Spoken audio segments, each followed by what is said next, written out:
My work has really been about how we can invite in positive changes.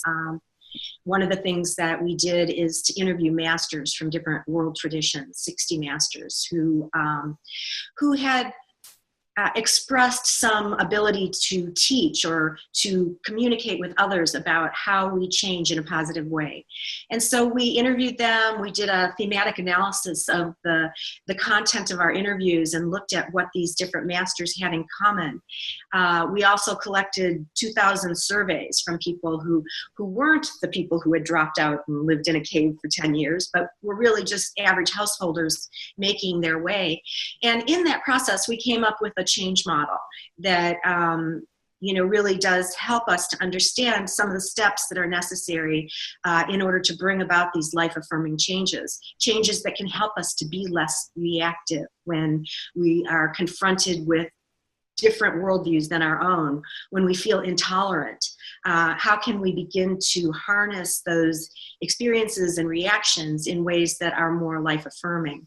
So that's kind of the essence of the work I've been doing. So how do we do that? How do we make this transition? How do we make that happen in a positive way?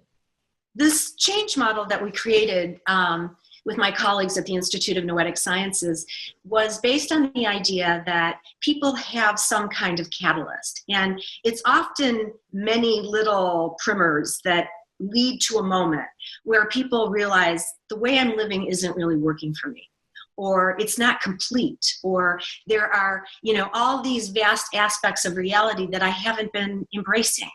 And what we find is the vast majority of those catalysts are something painful. And that makes sense. Why would you change your life if everything's perfect? So people often report experiences related to the death of a loved one, the loss of a job, a divorce, something that's unsettling. And so that can then lead to an awareness that there are these other aspects of my experience, and I want to learn more about who I am and what has meaning for me, how to direct my awareness and intention. And so that's sort of the first step, and we know that people can ignore these things. If somebody has a mystical experience, for example, people describe out-of-body, near-death, reincarnation, whatever those experiences might be, and they don't make sense to them, they can often just forget about it, or try to explain it away some other way.